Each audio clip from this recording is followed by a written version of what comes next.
All right, welcome to session number 5, part 1. We're going to be talking about characteristics of strong families. And let's start with number 1 on the list here, and that is respect and regard. So, what we find is that in strong families, family members show a high degree of respect and a high degree of regard from each other. There's a psycho, psychologist out there, Gary Smalley, who says that if you could boil down all the rules in families to one rule, it would simply be honor one another. And certainly the Bible says that children are called to honor their mother and father. The Bible also says that we are to respect one another, that we're to show proper respect to everyone. And so, in a strong family, members use their manners. They say please, they say thank you, they don't interrupt one another out of respect for one another. They allow influence from one another when somebody in the family is offering an idea or suggestion. That's considered. It's not necessarily agreed with, but at least it's considered. And when people are listening, they're not looking at something else, they're not distracted, they're attending to what each family member is saying. And so that's just kind of a coverall rule for families to show honor to one another. The second characteristic of a strong family would be affection. And so this would involve physical affection, of course, which would be hugging, holding hands, snuggling with your kids at night, picking them up when they feel anxious. This affection oftentimes is a great way to soothe children when they're in distress. And so oftentimes children will be in distress for one reason or another.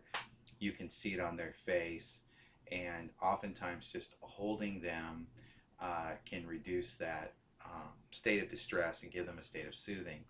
And if you do that in a responsive, kind of reliable way, eventually that child will internalize that ability to soothe, and then they'll be able to self-soothe. So in a strong family, there's kind of this interpersonal soothing that takes place reliably and responsively, consistently, and then as the children get older, they're able to then soothe themselves. You see that rather than kind of losing control. One of the things that I notice is that when kids get into adolescence, you might show affection to an adolescent and they may reject it. And sometimes the parents feel that the child no longer desires affection. But all that really means is that in that moment, in that situation, the adolescent doesn't desire affection. At another time, they may desire affection, and in another situation, they may desire affection. So it's really important that parents don't respond to that feeling of rejection in that one instance by discontinuing affection toward the adolescents. So what I encourage parents of adolescents to do is continue to invite an affectionate interaction with their adolescent, and don't be deterred by times where the adolescent may not respond in a positive way, because really in that age the adolescent is very conflicted about a lot of things, and physical affection from parents is one of those areas where they are conflicted. And so there may be days where they really seek out affection, and there may be days where they don't. And all you need to do as a parent is just consistently offer that affection.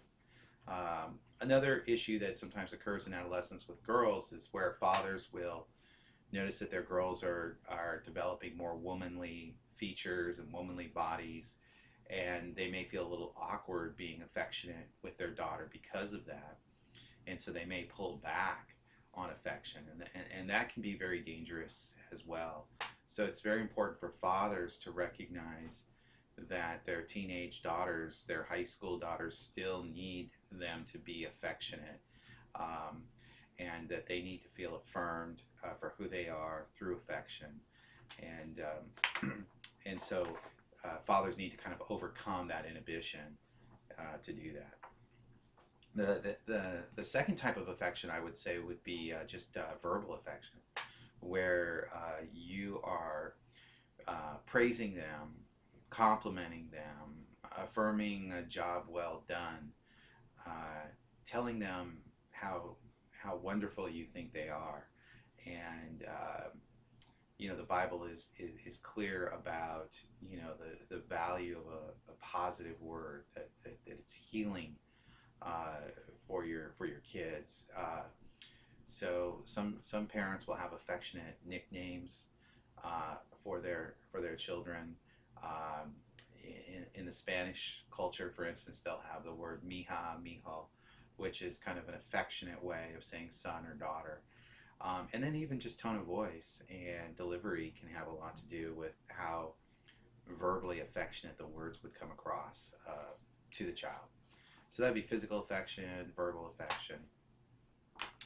The next characteristic would be humor, being able to laugh together, being able to have fun together, not taking each other too seriously, even being able to laugh about oneself and your own mistakes. And I think this is easier to do if you can have humility, which says, you know what, we don't have to be perfect in this family. We can be an imperfect family who doesn't get all bent out of shape when we make a mistake as a family, but rather can be flexible and adapt. And if you can make light of the situation, there's a lot less chance that people's feelings are going to get hurt. The next one would be positive communication. People talk about this in marriage and in parenting, but certainly just within the family, it's very important that family members have good speaking skills and good listening skills. So some examples of some good speaking skills would be to share your feelings openly and honestly and directly. So of course that implies that you know what it is you're feeling. So it is helpful to kind of, I call it having a broad feeling word vocabulary. And it's generally helpful to think in terms of families of feelings. And so I would think of like one family of feeling would be happy, excited, thrilled.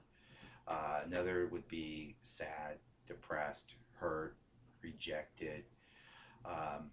Another family would be mad, angry. That's probably where annoyed, frustrated, irritated would come in. And then you have the family of feelings that are around fear. So you'd have afraid, scared, maybe even terrified. And then you have a family of feelings around anxiety, anxious, nervous, worried, and then guilt and shame would be other types of feelings that someone might have. And then just surprise would be another type of a feeling. Shocked, surprised, amazed, that sort of thing. And so when you can communicate what it is you're feeling, that can enhance the communication process, and it helps other family members not to feel attacked or criticized. It's also important when you speak to speak for yourself and not speak for other family members. So if I'm speaking about an issue with my son, it's not helpful for me to say, and I know you feel that your sister's too hard on you, for instance. It's better for me to say, I'm curious about how you feel about your sister. Can you tell me how you feel about your sister? And let my son tell me how he feels about his sister rather than speaking for him. And if my wife asks my son a question, like, why did you do that? And I answer for him, and I say, well, the reason he did this is because he was angry, that he didn't get to finish what he was saying or something like that. I'm speaking for my son, not letting my son speak for himself. And so that's a very important thing in speaking skills. Another one is to have appropriate self-disclosure. So self-disclosure in the sense of providing information, for your children that would be beneficial to them. So if my daughter is struggling with a particular adversity that she's going through, maybe she's not getting as much playing time as she would like on her volleyball team, it would be completely appropriate to share with her a story from my own life where I was playing a sport and I felt I wasn't getting enough playing time, and how I felt so that I could empathize with her. But then also, probably even just as important as empathizing with the feeling would be to share how I dealt with it so that I can be a role model for her as to how she might want to deal with the situation that she's in. So by sharing a story from my own life where I can connect with the feeling that she's having, but also recommend a strategy for dealing kind of indirectly through sharing my story, she could then emulate that in her own situation and maybe find a way to deal a little bit more in a little bit more healthy way, a little bit more adaptively with the situation that she's having. Now, sometimes self-disclosure doesn't really help your children. So if she wants to talk about what's going on in her life, and I start self-disclosing about something that's similar, but it's really not aimed at empathizing with a feeling or teaching her a coping strategy, and I just want her to be impressed with what I did as a child or an adolescent, that could really derail the conversation because she could begin to feel that she's not being heard and that I'm more interested in talking about myself than I am in listening to her talk about herself. And so you see this a lot. Parents are well-meaning when they self-disclose, but the net result is the child shuts down. And so you kind of know if you're on track or not by after you self-disclose. Does the child begin to speak more? Do they seem to speak more insightfully, or do they kind of start to shut down? And that's when it wouldn't be working, is when they are shutting down. Also, when you speak, it's important to use I statements rather than you statements. You statements entail blaming, and they usually have the phrase "you never," "you always," "you should," or "you need," and it's followed by some sort of an attack or some sort of a criticism. So you want to translate that into an I statement. So instead of saying, you never share with me what you're doing at school, you could change that into an I statement and say, when you do share with me what you're doing at school, I feel close and connected to you. And I'd love to hear more about what you're doing in school. So basically, what I demonstrated there are the three aspects of a good I statement, which is when this happens and you describe the specific behavior, I feel, and then you share a feeling, and then you say, and I would like, and then you share a request. So by sharing what happened specifically, how you felt, and what it is you're requesting, you're very unlikely to make a statement that's going to be interpreted as blaming or critical. So I gave an example of a positive. I'll give you an example of a negative feeling. When you roll your eyes when I'm trying to explain something to you, I feel annoyed and irritated. And I would like for you to just hear me out and listen to me in a respectful way. You don't necessarily have to take my advice, but at least hear it out and process it. So that would be an example of sharing a negative feeling without attacking or criticizing your child. Then you want to avoid in speaking. You want to avoid any kind of body language or tone of voice or volume of voice that communicates contempt and or withdrawal. So if you're speaking and you have an edge to the tone of your voice, or you raise your voice, um, or you point your finger, uh, that is going to have a huge impact on the listener, much more so than the content of what you're saying. And so, even though the content you may be using an I statement, but if you do it in a way where your facial expressions and your nonverbals communicate disdain, uh, the child or the adolescent, that's what they'll pick up on, and that will cause them to shut down. And then the other thing you want to avoid when you're speaking is just withdrawing, which is basically saying, this conversation is over. I'm not going to talk about this anymore. You need to be quiet, or something like that. Okay, then we get to the listening skills, and good listeners are able to listen completely without interrupting. That's probably the most common problem that family members have when family members are talking to one another, is just interrupting. You have an idea in your head that you want to say right away, especially if you're feeling emotion, and you have a hard time waiting to say that. But you want to resist that temptation and hear the other family member out first. The Bible is very clear on this. In James, the Bible says, "Be quick to listen and slow to speak." And he who answers before listening, to him it is folly and shame. And so you want to make sure that when you're listening, you listen very carefully, and that you don't be too quick to speak. And then you also, in listening, want to validate the feelings of the speaker. And that doesn't necessarily mean you agree or you're condoning what they say. It just means that you're communicating that you understand what they're saying. So a few phrases I would use would be, "That makes sense to me. I can understand how you feel that way. I see your point." And just because you say you see your point or you understand, that does not mean that you agree. Okay.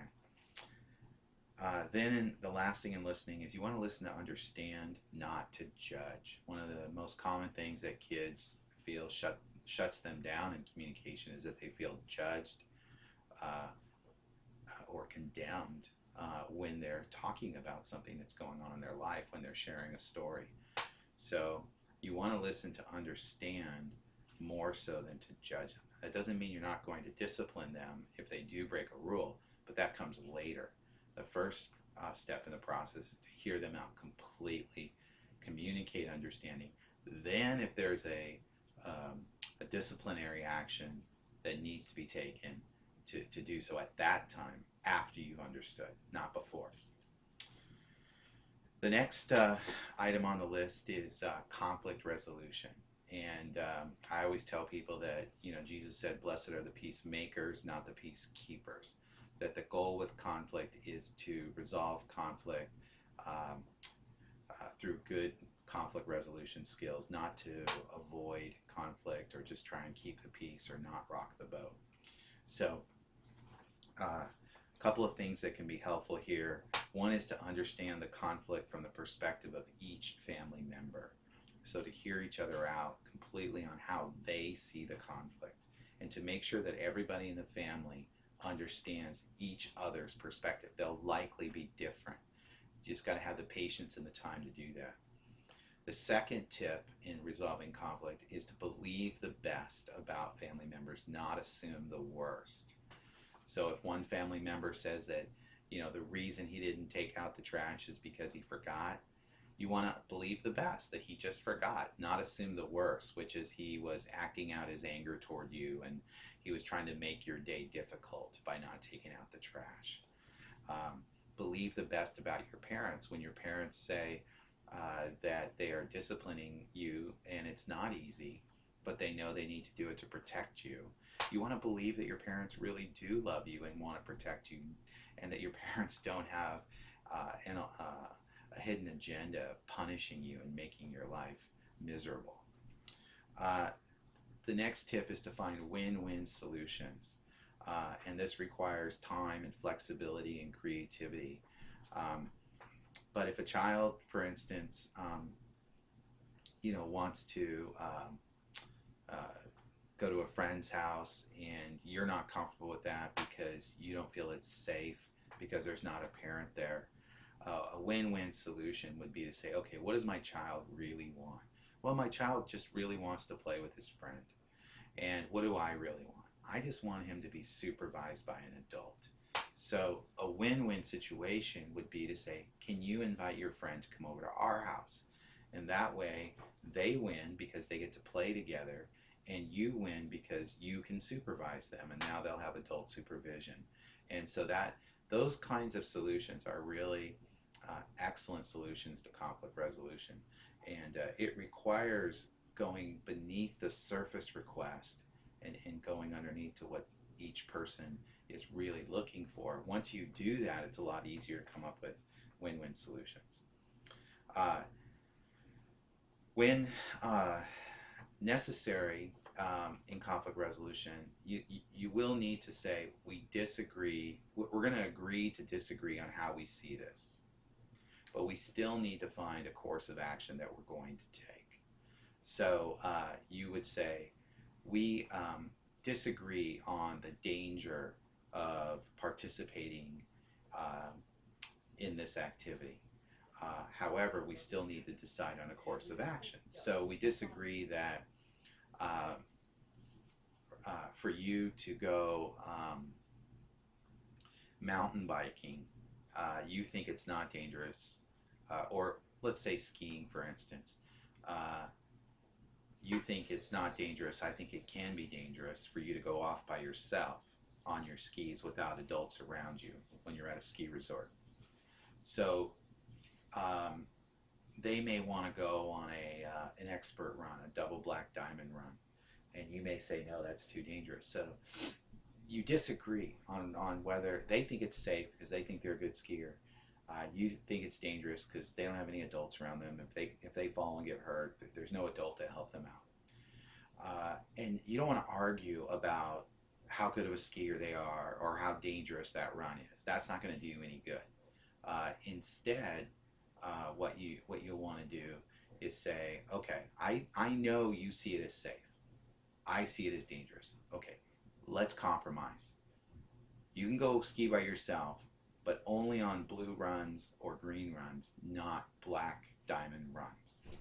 And so that would be an example of making a decision despite the fact that you disagree on your perceptions of danger in that situation. All right, we're going to stop here, and then we'll pick up next time, part 2 on strong families.